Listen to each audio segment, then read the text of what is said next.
सगळ्यांना तुमचं सगळ्यांचं आपल्या चॅनलवरती खूप खूप स्वागत. तर आज आहे गणेश आगमनाचा दुसरा दिवस. तर छान असे अजूनही मूर्ती दिसते. हराळी साफ करायचे अजून आणि लावायचे. त्यानंतर बऱ्याचशाच गोष्टी आहेत. सकाळची आरती झाली, मुलं शाळेत गेले आणि एक शूट करायचं होतं ते केलं आहे मी. आणि ते लोक म्हणजे ते काय केलं आहे तर ही गौरी आहे.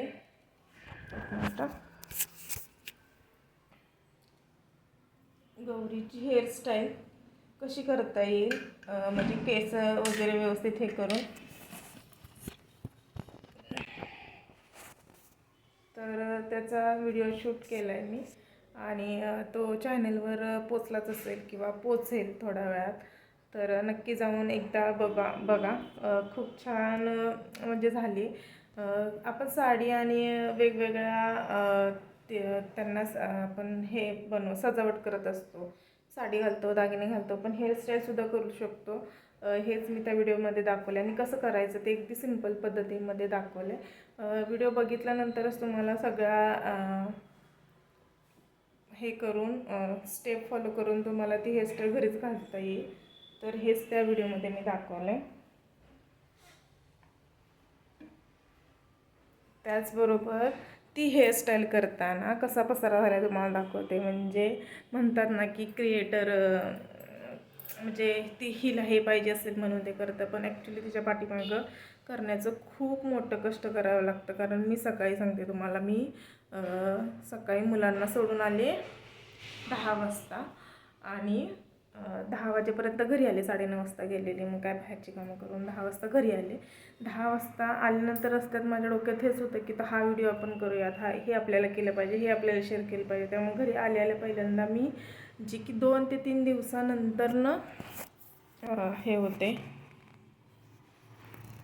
2 ते 3 दिवसानंतरनं जो मुखवटा बाहेर निघतो तो मला आजच काढावा लागला. त्यानंतर बऱ्याचशा त्यासाठी लागणाऱ्या गोष्टी म्हणजे लागणारे दागिने जे थोडेफार दिसले पाहिजे ते तरी, मग ते काढले.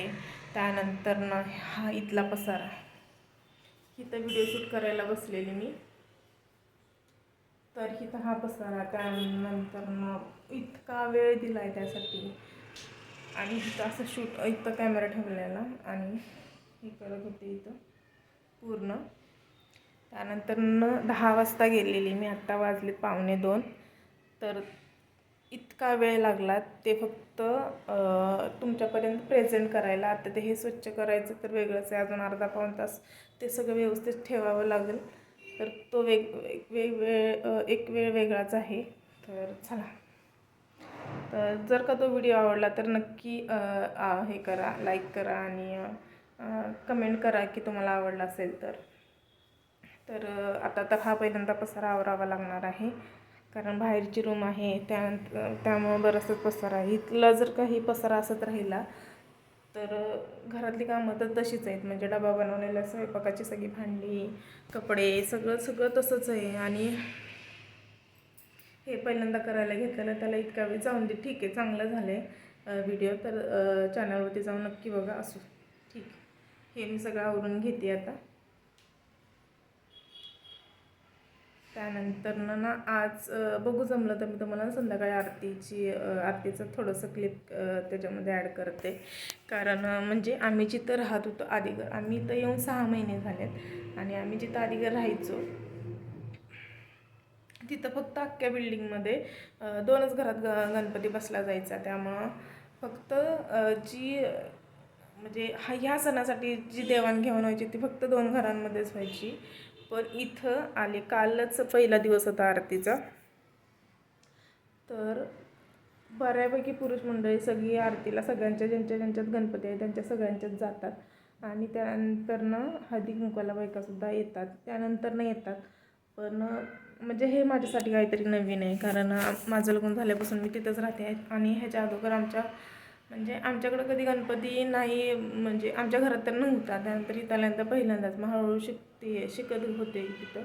तर तिथं फक्त 2 घरात, मग काय असेल तर फक्त 2. म्हणजे गौरी घेताना किती 5-6 बायका लागतात, तर त्यासुद्धा आम्हाला मिळायच्या नाहीत. आणि म्हणजे 2-3 मग चिनू आणि मी, त्यांच्या घरात त्यांची मुलगी आणि त्या मग अजून एखादी कुठली तरी त्यांची मैत्रीण बोलवायची की जे की लांबून येणार आहे गौरी बसवण्यासाठी, असं सगळं असायचं. तर इथं आल्यापासून असं वाटते खरंच आपण अशा ठिकाणी राहिलं पाहिजे जिथं सण उत्सव अगदी थाटामाटात साजरे केले जातात. तर चला तर मग आज बघ मी हळू तुमच्याबरोबर हे सगळं इथल्या गोष्टी शेअर करणार आहे. वडपौर्णिमेचं सुद्धा बघितलं तुम्ही. मी आत्तापर्यंत अशी वडपौर्णिमा केलीच नाही, कारण कोणाकोणाच्या घरी म्हणजे आता मी ज्यांच्याविषयी सांगते की ते आणि आम्ही सण साजरे न करण्याचं कारण म्हणजे माहिती नाही मला त्यांचं काय होतं, पण आम्ही दोनच घरं अशी होतं तिथं की सण साजरे करायचो. तर म्हणजे त्या कधी वडपौर्णिमेला यायच्या नाहीत आणि मला वडपौर्णिमेविषयी माहीतच नव्हतं, त्यामुळे मी शक्यतो मग जायची नाही. उपवास केला तर केला, नाही तर नाही, असं असायचं. आणि एकटीच राहत असल्यामुळे कोण सांगणारं पण नव्हतं, त्यामुळं मग इथं आल्यापासून तुम्ही वडपौर्णिमेचा व्हिडिओ बघितलाच असेल. तर वटपौर्णिमा झाली. नागपंचमीला पण इथं बाहेर कोण जात नाही, घरी सगळे सण म्हणजे घरातल्याच ह्याला करतात, सण साजरे करतात. तर आता गणपती, तर अशाच व्हिडिओ तुमच्याबरोबर म्हणजे माझ्याबरोबर चांगल्या घडणाऱ्या गोष्टी तुमच्याबरोबर शेअर करत जाणार आहे मी. तर आता आवरायला घेते, चला.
बाहेरचं सगळा पसारा आवरून नंतर घरात राहिलेली सगळी कामं केली. त्यानंतर जेवण झालं, आरती झाली आणि ते संध्याकाळी दुसऱ्या दिवशीच्या सकाळच्या तयारीला बसली आहे मी. गणपतीला हार बनवायचं होतं तर ते बनवते. त्यानंतर हरळीसुद्धा नीट करून ठेवली म्हणजे उद्या सकाळी लवकर गडबड होणार नाही, कारण आज सकाळीसुद्धा गणपतीला हार नव्हता आणि रोज हार बदलावा असं वाटतं. त्यामुळं मग ते सकाळी नव्हतं तर आपल्या दुसऱ्या दिवशी सकाळी तरी असावं, त्यासाठी सगळी तयारी करून घेते मी. चला तर मग आजचा व्हिडिओ मी इथं संपवते. भेटूयात उद्याच्या व्हिडिओमध्ये. आणि व्हिडिओ कसा वाटला मला कमेंट करून नक्की सांगा. आवडला असेल तर लाईक शेअर, चॅनलला नक्की सबस्क्राईब करा. आपण भेटूया आता उद्याच्या व्हिडिओमध्ये. तोपर्यंत बाय.